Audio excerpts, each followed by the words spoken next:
ISL এর খেতাবি লড়াইয়ে আরও এক ধাপ এগোলো ইস্টবেঙ্গল।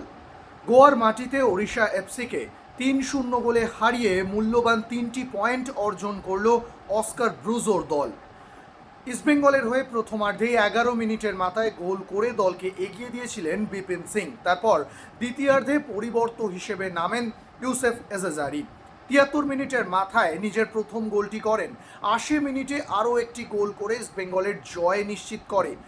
পরিবর্তন হিসেবে মাঠে নেমে জোড়া গোল করে আজকের জয়ের নায়ক তিনি। এই জয়ের ফলে ৯ ম্যাচে ১৮ পয়েন্ট নিয়ে মোহনবাগানের ঘাড়ের নিঃশ্বাস ফেলছে লাল হলুদ ব্রিগেড। অর্থাৎ খেতাবি লড়াইয়ে মোহনবাগানের তুলনায় মাত্র ২ পয়েন্টে পিছিয়ে রয়েছে তারা। যদিও গোল পার্থক্যের বিচারে অনেকটাই এগিয়ে অস্কার ব্রুজোর দল। ইস্টবেঙ্গলের সামনে এখন মুম্বাই। সেই ম্যাচে ৩ পয়েন্ট তুলে নিতে পারলে খেতাবি লড়াইয়ে প্রবল দাবিদার হয়ে উঠবে লাল হলুদ ব্রিগেড।